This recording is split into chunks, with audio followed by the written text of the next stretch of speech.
Je dois vous dire quelque chose que j'ai mis 16 ans à découvrir, et je suis en colère que personne ne me l'ait dit plus tôt. Je m'appelle Arthur, j'ai 72 ans, et ce que je vais partager avec vous était là sous nos yeux tout ce temps, enterré sous des décennies de publicité de supermarchés, de promotions pour plats préparés et de l'effort silencieux et calculé d'une industrie qui gagne des milliards d'euros chaque année grâce à votre impuissance en cuisine. Ils savaient exactement ce qu'ils faisaient quand ils ont remplacé les recettes de votre grand-mère par des barquettes en plastique et des instructions pour le micro-ondes. Et je peux le prouver. Mais d'abord, je veux que vous entendiez ce chiffre. 2 milliards. C'est le nombre de francs que l'industrie des plats préparés générait annuellement en France à la fin des années 1960.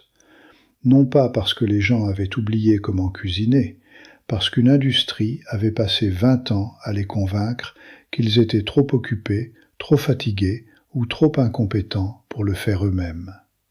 Votre grand-mère n'était pas incompétente, elle a été systématiquement remplacée. Voilà ce qu'ils ont enterré. Voilà ce qu'elle savait et qu'ils ne veulent pas que vous vous rappeliez. Après la Seconde Guerre mondiale, le ministère de l'Alimentation, l'organisme qui avait appris à toute une génération à cuisiner de façon nutritive pendant les privations, publiait des guides spécifiquement pour les personnes âgées vivant seules. Ces guides recommandaient les plats en cocotte, non seulement pour leur commodité, mais pour leur valeur nutritive. Ils prouvaient que les plats cuits lentement conservent plus de vitamines que la friture rapide. Ils affirmaient clairement que l'eau de cuisson des légumes doit toujours être utilisée dans les soupes et les sauces, jamais jetée dans l'évier. Ces guides ont été discrètement abandonnés lorsque les entreprises agroalimentaires ont commencé à exercer des pressions sur les organismes gouvernementaux de nutrition dans les années 1950. Je n'invente pas. Les intérêts financiers de l'industrie des aliments transformés et les recommandations nutritionnelles données aux personnes âgées en France ont commencé à diverger exactement au moment où les plats préparés ont commencé à apparaître dans les rayons des supermarchés. Les recettes de votre grand-mère n'ont pas disparu parce qu'elles avaient cessé de fonctionner. Elles ont disparu parce qu'elles étaient trop bon marché, trop simples et trop efficaces pour qu'une entreprise puisse en tirer profit. Laissez-moi vous montrer ce que je veux dire. La première recette qu'ils ont enterrée était le porridge d'avoine, le vrai. 1 tasse de flocons d'avoine, 2 tasses d'eau, 1 pincée de sel ajoutée la veille pour que le grain ramollisse pendant votre sommeil. 5 minutes de frémissement doux le matin. Coût, moins de 5 centimes par portion quand on achète des flocons en vrac. Ils l'ont remplacé par des sachets individuels de porridge instantané. 50 centimes pièce. 10 fois plus cher, moins nutritif, plus sucré. Les flocons pré-traités au point que votre corps absorbe les sucres plus vite que la nature ne l'a jamais prévu. Voici ce qu'ils n'ont jamais mis dans la publicité. Le sel ajouté la veille n'est pas un truc. Il commence à briser la couche de son extérieur du flocon d'avoine la nuit, permettant au grain d'absorber l'humidité de l'intérieur vers l'extérieur pendant la cuisson. Le résultat est une texture, vraiment crémeuse depuis le centre, qu'aucun sachet instantané ne peut reproduire. Ma mère gardait la crème du dessus de la bouteille de lait et la mélangeait à la dernière minute. Nous pensions qu'elle faisait de la cuisine raffinée. Elle était simplement intelligente. L'industrie n'a pas amélioré votre petit déjeuner. Elle en a extrait du profit. Il y a une différence. La deuxième recette qu'ils ont enterrée était le pot-au-feu. Le secret d'un bon pot-au-feu n'est pas dans la qualité de la viande, c'est dans la coloration. Quand on fait dorer un morceau bon marché de jarret dans une cocotte chaude jusqu'à ce que le fond soit sombre et odorant, il se forme des sucs caramélisés, ce que les cuisiniers appellent le fond de cuisson, qui se dissolvent dans le bouillon et lui donnent une profondeur qu'aucun produit commercial ne peut reproduire. Puis les légumes, l'eau, les herbes.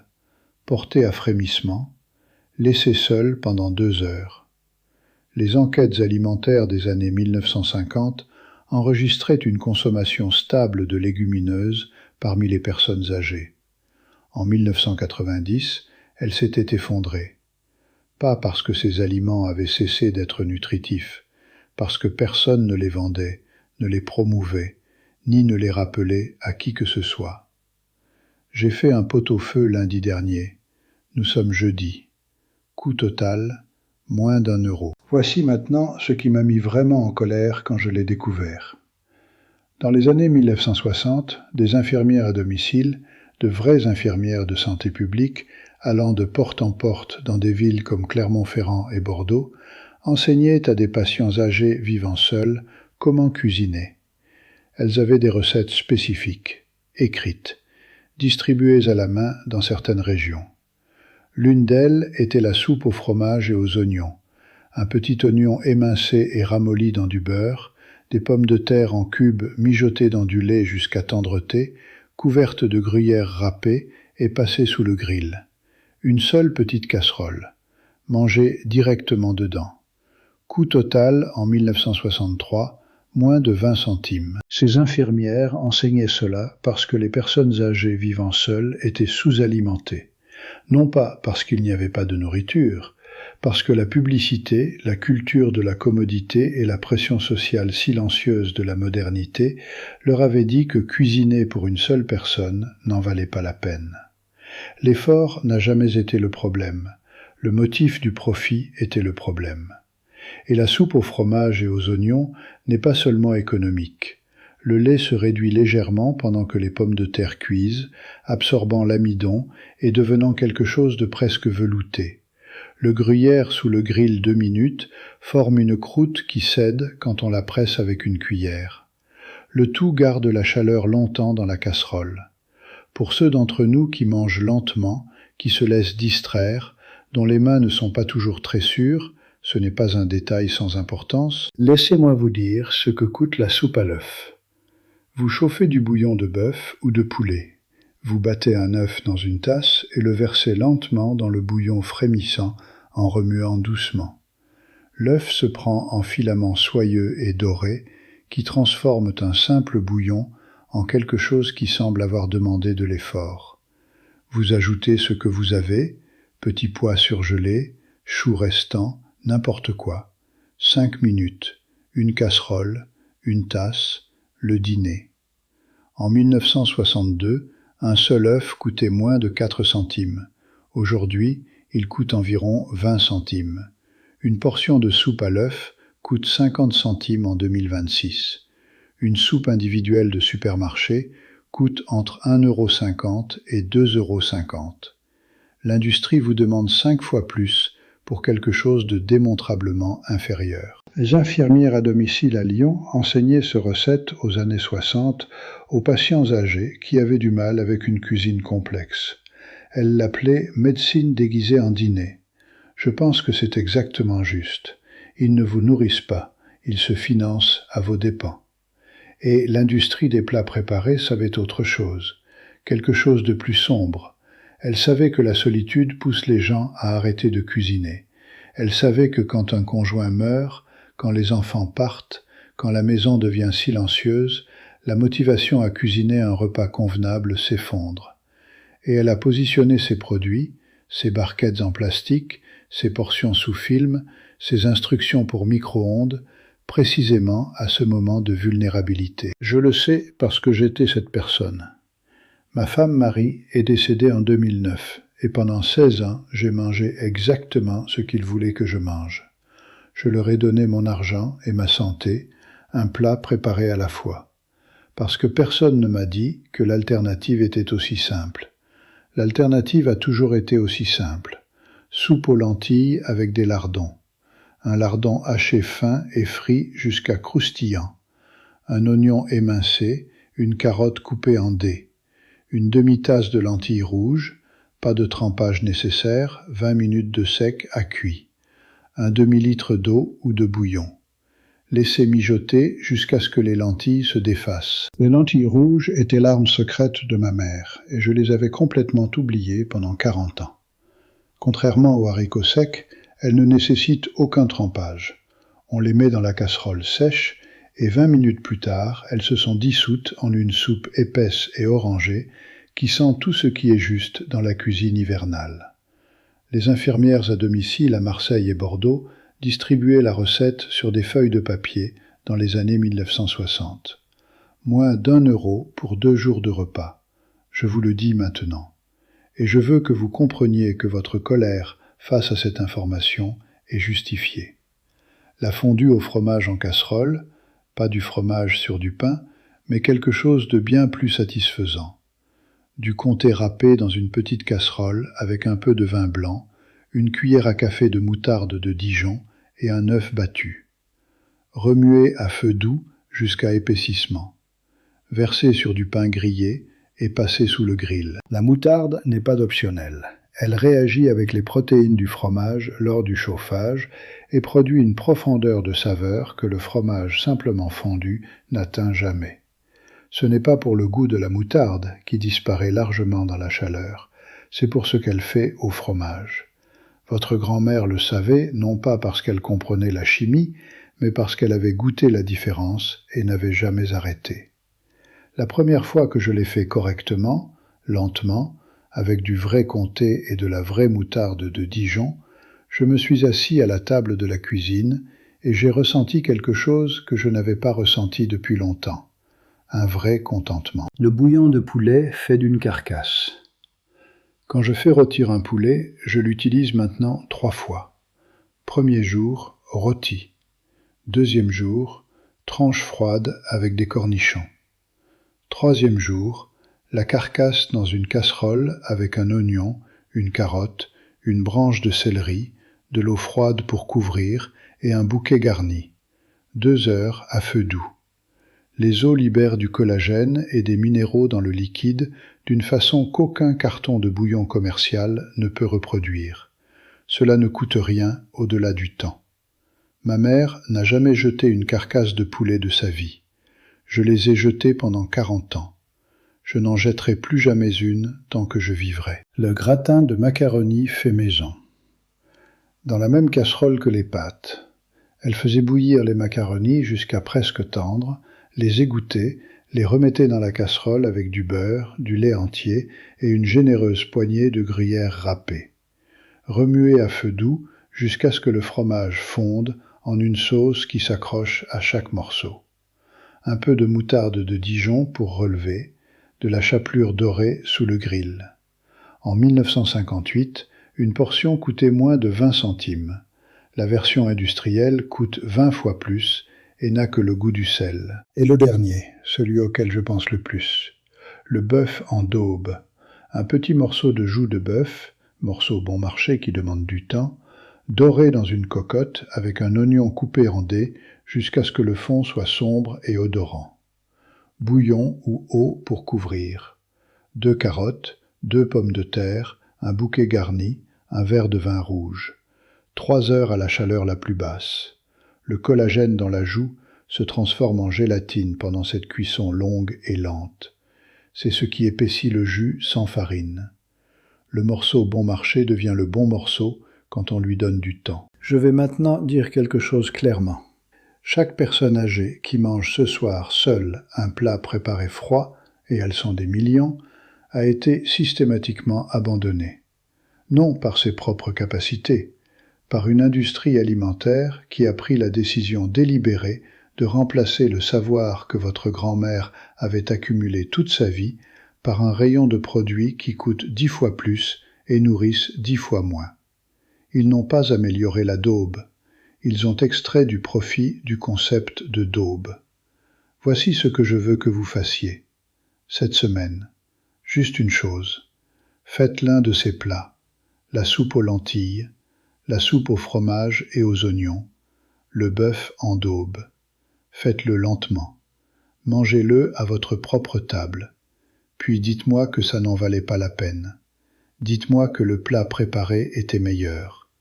Dites-moi que vous préférez donner 5 € à une industrie qui profite de votre impuissance apprise depuis 60 ans. Je sais déjà ce que vous direz. Laissez un commentaire. Dites-moi ce que votre grand-mère faisait que vous avez arrêté de faire. Et si vous connaissez quelqu'un qui vit seul et a arrêté de cuisiner, un voisin, un ami, partagez cela avec lui. C'est peut-être la chose la plus utile qu'il verra cette semaine. Le savoir n'a jamais été perdu, il a été enterré, Et maintenant, vous l'avez récupéré. Abonnez-vous, je serai là chaque semaine. Il y a encore beaucoup à découvrir. Je veux vous dire encore une chose sur la soupe en conserve. Pas la soupe elle-même, le rituel. Ma mère ne servait jamais la soupe en conserve directement de la boîte. Elle la versait dans une petite casserole, ajoutait un trait de lait pour la rallonger et la chauffait lentement jusqu'à ce qu'elle fume sans bouillir. Une cuillère à café de sucre si elle était trop acide. Une cuillerée de crème si des invités étaient attendus. Le pain était coupé en mouillettes, les mêmes mouillettes qu'elle avait coupées pour les enfants malades des décennies auparavant. Pour ceux qui vivaient seuls, le rituel de la soupe, la petite casserole, les mouillettes, la couleur familière, n'était pas de la pauvreté. C'était un réconfort abordable, la certitude que quelque chose de fiable vous attendait à la fin de la journée. L'industrie nous a depuis convaincus que la soupe en conserve est embarrassante, que les adultes sérieux font la soupe de 0 ou l'achètent fraîche au supermarché à 4 € le carton. Mais ce carton frais contient à peu près les mêmes ingrédients que la boîte, coûte 4 fois plus cher, se conserve moins longtemps et, soyons honnêtes, ne goûte pas mieux de manière significative. Laissez-moi aussi vous parler de la soupe aux poireaux et pommes de terre, parce que la France du Nord et la Bretagne connaissent cette combinaison depuis des générations. 2 poireaux, émincés finement, ramollis dans une noix de beurre. 2 pommes de terre pelées et coupées en dés, ajoutées avec assez d'eau pour couvrir. Laissez mijoter jusqu'à tendreté, puis écraser grossièrement avec une fourchette pour que la soupe épaississe sans une goutte de vraie crème. La fourchette est importante. Le mixeur la rend lisse et anonyme. La fourchette laisse de la texture. On sent encore la pomme de terre, ce qui signifie qu'elle goûte quelque chose plutôt que rien. En 1960, les poireaux se vendaient quelques centimes la botte sur les marchés du Nord et de Normandie. Une institutrice retraitée à Roubaix faisait de la soupe aux poireaux et pommes de terre chaque lundi avec les parties vertes des poireaux que le marchand lui donnait gratuitement parce qu'il allait les jeter. Rien de gaspillé, rien de compliqué, et la soupe à l'orge, je veux dire un mot sur la soupe à l'orge parce que je sais qu'elle semble trop ancienne, trop simple, trop humble pour être mentionnée. Orge perlée mijotée dans de l'eau ou du bouillon jusqu'à ce qu'il devienne quelque chose d'épais et de savoureux. Un os à moelle ajoute de la saveur si vous en avez un. Une noix de beurre remuée à la fin. Du pain pour tremper, c'est tout. Ce plat nourrissait des générations de familles françaises. Pas parce qu'elles n'avaient rien de mieux, mais parce que ça fonctionnait, ça nourrissait, ça réchauffait, ça rassasiait, ça ne coûtait presque rien, et ça pouvait rester sur le feu toute la journée à attendre celui qui avait faim. Et pour finir, la soupe au pain et au lait. Je sais que certains d'entre vous penseront que c'est trop simple pour mériter d'être mentionné. Vous avez tort. Du vieux pain déchiré dans un bol, du lait chaud versé dessus, un peu de sucre ou un filet de miel. Mangez immédiatement. C'est de la nourriture de convalescent, la nourriture que votre mère vous faisait quand vous aviez de la fièvre. Pour ceux qui ont les gencives sensibles, dont l'appétit a diminué, dont l'énergie le soir n'est plus ce qu'elle était, c'est de la nourriture sans effort. Ma mère me faisait ça quand j'étais malade enfant. Je me le fais maintenant quand j'en ai besoin. Il y a quelque chose de juste dans ce cercle. Le savoir n'a jamais été perdu, il a été enterré, et maintenant vous l'avez récupéré. Je veux ajouter encore quelques mots sur la macaroni au fromage fait maison, pas la version industrielle, mais ce que ma grand-mère préparait dans la même casserole que les pâtes pour économiser la vaisselle. Elle faisait bouillir les macaronis jusqu'à presque tendres, les égoutter en laissant un peu d'eau, les remettait dans la casserole avec une noix de beurre, un trait de lait entier et une généreuse poignée de gruyère râpée. Remuer à feu doux jusqu'à ce que le fromage fonde en une sauce qui s'accroche à chaque morceau. Un peu de moutarde de Dijon pour relever. De la chapelure dorée sous le grill. En 1958, une portion coûtait moins de 20 centimes. L'étirement du fromage fondant. L'odeur du beurre et de la moutarde. La chaleur du bol entre les mains dans une cuisine silencieuse en hiver. Cette chaleur est réelle. Ce n'est pas quelque chose qu'un micro-ondes peut produire. pas la même chose. Et je pense toujours à ma mère qui faisait ça pour moi quand j'étais malade, quand j'avais besoin de quelque chose de simple et de chaud, qui ne demandait rien à un corps épuisé. Je me le fais maintenant pour moi-même. Il y a quelque chose de juste dans ce cercle qui relie les générations. Abonnez-vous, je serai là chaque semaine. Il y a encore beaucoup à découvrir.